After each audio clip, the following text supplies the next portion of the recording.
pagbigyan tayo sa maghapon na kahit paano nakargahan. 2 days na kasing makulimlim dito.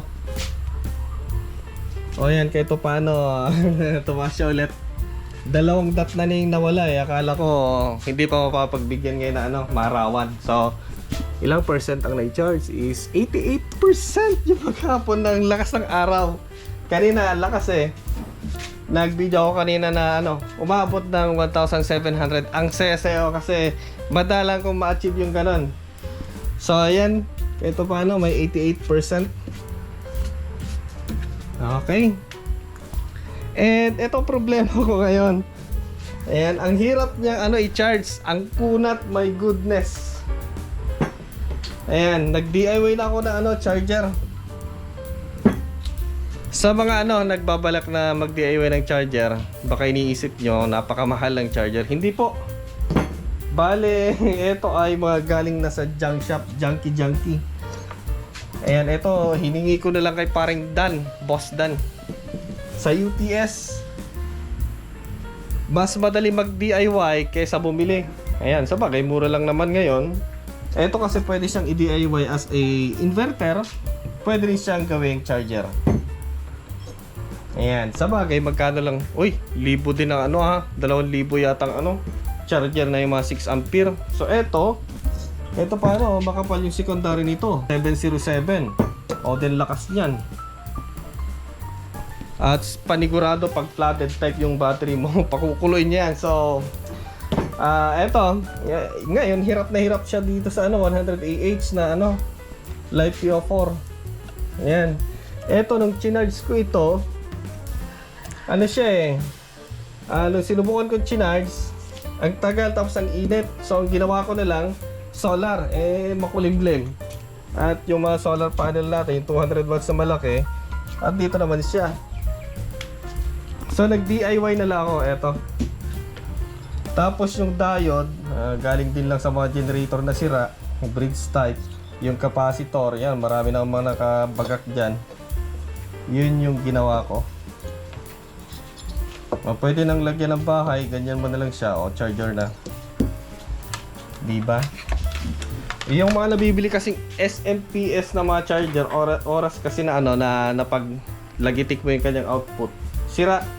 Tapos napakaselan, eto hindi. Hanggang gusto, pag lagitikon mo yan, huwag mo lang ibabad kasi masisira yung diode. Yung SMPS kasi napakaselan nun. Well, test natin yung kanyang output. Ayun, pala mahiwagang tester natin. Okay. Dito kasi ako nagcha-charge kay Deye. Pati tester natin, alanganin na rin. DIY lahat to, yung saksakan niya galing sa mga galing sa junk shop. Alam nyo guys, suki ako ng junk shop. Pag nakita ako ng junk shop, papasok ako dyan. Yan pwede sa paglagitikin Oh! Woohoo! Lakas para siyang welding machine. Woohoo! Diba? Kaya pa yun ng mga SMPS. Pag pinagganon mo yung SMPS, wala na. Tik! Sabi niya dyan, sira na. So ito hindi. Pero talagang hirap na hirap siyang i-charge. Iba pa rin talaga ang mga SMPS kasi mataas yung kanyang yung kanyang output, yung current. Eto nasaan lang yata to siguro nasa 10 amps lang yata or 15. Eto yung tapping niya. 0, 185, 220, 255. So ginamit ko 0 to 220. Yung 255 mababa na yan. Mababa na yung output niya. So galing yan sa mga UPS. Ang daldal ni Wandilasag. So i-charge natin, subukan natin. Katatapos lang kasi natin na kinapacity test itong battery. Kaya kailangan niyang makargahan. 16 volt. Yung DC na po yan. Tapos meron siyang capacitor.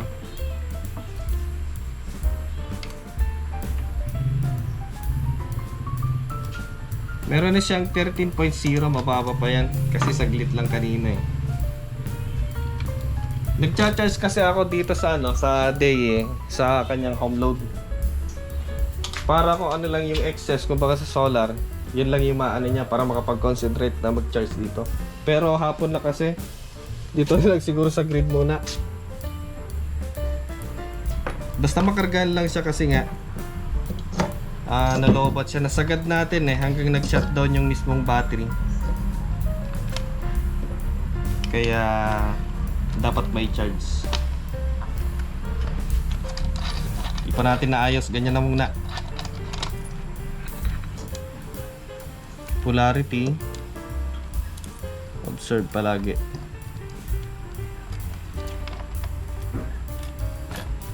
Yun.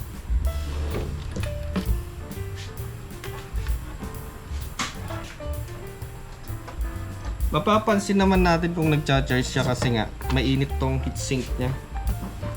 Pag mainit to, ibig sabihin nagcha-charge siya. Pag pag tumagal-tagal at lumamig na, ibig sabihin fully charged na to. So pinakamataas na nito, yung parang full charge niya ay 14.6. Ayan, pag tumasa na hanggang 16 volt, ibig sabihin fully charged na, hindi na pumapasok yung kuryente. Yun ang kagandahan ng mga lithium iron phosphate compare sa mga flooded. Yung flooded kasi kukulo. Yun ang indication natin na fully charged na siya. Yun ang hirap lang kasi sa natin, sa grid tayo. Tingnan nyo, tatanggalin natin yung grid. Kita nyo, bababa yan. Ibig sabihin kasi niyan ay nakasupport yung natin, yung galing sa battery, yun ang pinag-charge natin dito. Naka-grid tayo yan subukan natin. Tanggalin natin. Ilan? So 400 watts.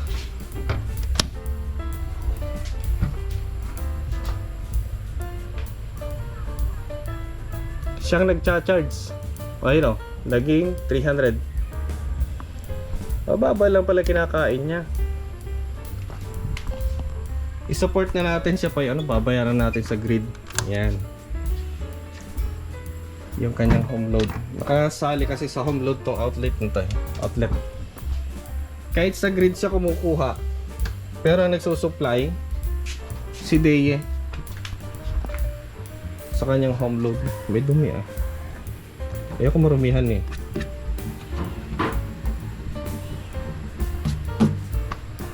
So kami ang target. Parang kami naman ang host. Kami ang host naman sa bagyo. Yun nga lang kasi ang lakas. Ganyan talaga. No choice tayo Harapin na lang natin. Palakasan na lang ng Guardian engine. Yung solar panel ko siguro tatanggalin ko. Category 5 yan Ayan, ingat-ingat mga lods. After 20 minutes na naka-charge yung ating battery, si Wattcycle. Ayan, nakasaksak sa natin, outlet. Ayan. Ito yung kanyang temperature. Uminit na siya na husto. It's a 45 degrees. Yung coil ang mainit. 56. Then, ito mainit. Ayan Maabot siya ng 92. Then yung heatsink, hindi masyadong nagtatransfer sa heatsink. Wala kasi akong ginamit na dyan, yung sealant, silicone. Kaya napakainit. Ayan maabot pa ng 105 degrees. Papalaban siya ngayon dyan. Makunat. Ang kunat niya sigurado. Abutin niya na magdamag. Mahigit pa. Yun din ang advantage ng mga SMPS kasi napakataas ng ampere nila. Ang maximum na charge limit lang kasi nito is 20 ampere. Ayan, so kung gagamit tayo ng ng SMPS na malalakas, piliin lang natin na 20 ampere.